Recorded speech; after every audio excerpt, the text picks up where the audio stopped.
سرکار مدینہ صلی اللہ علیہ وسلم نے رویے کیسے بدلے، مکہ فتح ہوا، ذرا اپنے نبی کی سیرت کو دیکھیے۔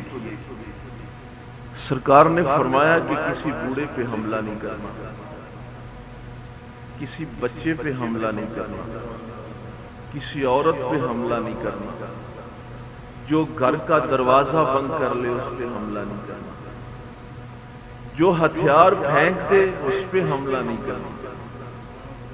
لیکن 4 لوگ تھے جن کے متعلق حکم تھا کہ جہاں بھی ملے ان کو معاف نہیں کرنا۔ ان میں ابو جہل کی ایک جسمانی باقیات اکرمہ بن ابی جہل، اور یہ ایسا تھا کہ یہ بھی ٹکرا گیا۔ بڑے بڑے لوگ ہتھیار پھینک گے، ابو سفیان جیسے لوگ ہتھیار پھینک گے، لیکن یہ ٹکرا گیا، زخمی ہو گیا۔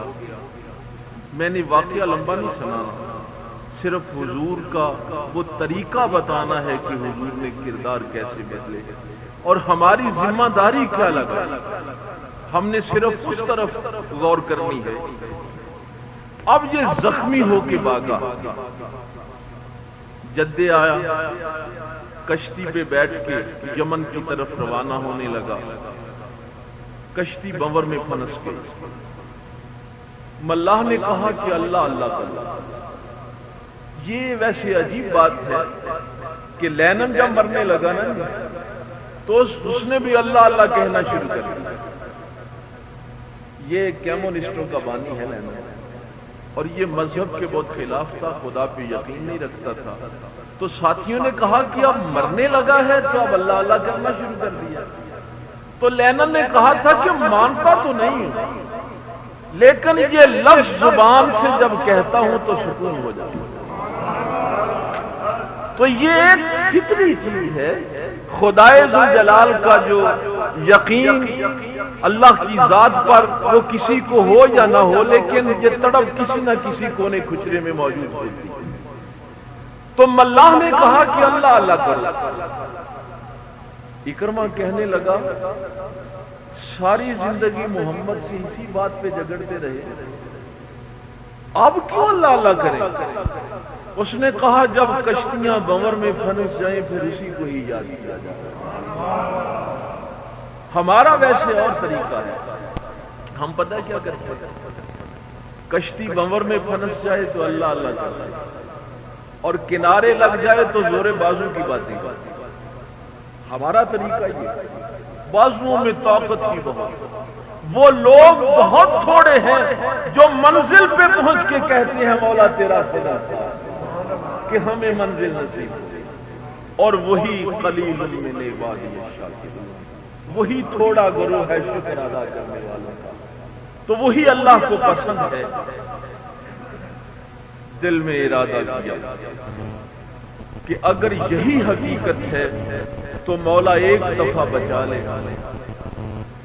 واپس جاؤں گا سیدھا حضور صلی اللہ علیہ وسلم کی بارگاہ میں اور اللہ پر ایمان لے آؤں گا۔ دل کا ارادہ پکا تھا۔ کشتی بنور سے نکلی، واقعہ میں نے لمبا نہیں سنانا آپ کو۔ اکرمہ مسجد میں حضور صلی اللہ علیہ وسلم بیٹھے ہیں، اکرمہ آ گئے۔ اب ذرا تصور کیجئے کہ جب اکرمہ حضور کے سامنے آیا ہوگا تو ابو جہل کا کون سا ظلم ہے جو آنکھوں کے سامنے نہیں آیا۔ جب بلال کے گلے میں رسا ڈال کے بازاروں میں کھینچا جاتا تھا، جب میرے آقا کے پیچھے یعنی بچے لگا کے پاؤں پہ پتھر مارے جاتے تھے، جب سمیہ کو قتل کیا گیا تھا، حضور کو نماز پڑھتے ہوئے اوپر لا کے اجڑی رکھ دی گئی تھی، کیا کیا میرے آقا کی نگاہوں کے سامنے نہیں آیا ہوگا۔ لیکن میرے آقا اٹھے، صحابہ فرماتے ہیں چادر مبارک کاندھے پہ تھی، وہ زمین پہ گر گئی۔ میرے آقا نے فرمایا مرحبا اور راہ حق کے مسافر، میں تجھے خوش آمدید کہتا ہوں۔ مولوی بیچارہ ابھی تک کسی مسئلے میں پھنسا ہوا ہے کہ غیب کا علم تھا یا نہیں تھا۔ حضور صلی اللہ علیہ وسلم نے جو ارادہ اس نے سمندر میں بیٹھ کے کیا تھا، ابھی وہ دروازے پہ ہے تو بتا دیا کہ تو کون سا ارادہ لے کے آیا۔ فرمایا اور راہ حق کے مسافر تجھے خوش آمدید کہتا ہوں، اور صرف یہی نہیں کہا، صحابہ فرماتے ہیں کہ سینے سے لگا لیا۔ اکرمہ نے کلمہ پہ کیا تھا، ابھی وہ دروازے پہ ہے تو بتا دیا کہ تو کون سا ارادہ لے کے آیا۔ فرمایا اور راہ حق کے مسافر تجھے خوش آمدید کہتا ہوں، اور صرف یہی نہیں کہا، صحابہ فرماتے ہیں کہ سینے سے لگا لیا۔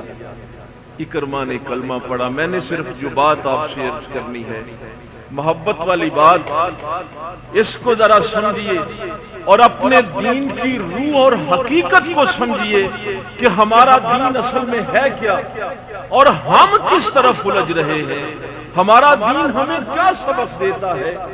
حضور صلی اللہ علیہ وسلم نے اکرمہ چلے گئے کلمہ پڑھ، اور میرے آقا نے صحابہ کو اکٹھا کیا۔ ذرا تصور کیجئے ہم کس نبی کے ماننے والے ہیں۔ میرے آقا نے فرمایا میرے صحابہ، اکرمہ نے کلمہ پڑھ لیا ہے، مسلمان ہو گیا ہے، آقا کیا حکم ہے؟ فرمایا اب کبھی اکرمہ بیٹھا ہو نا، اس کے سامنے اس کے باپ کو ابو جہل نہ کہنا، اکرمہ کا دل دکھے گا۔ یہ کون ابو جہل ہے جو اس امت کا فرعون ہے، اور میرے آقا اکرمہ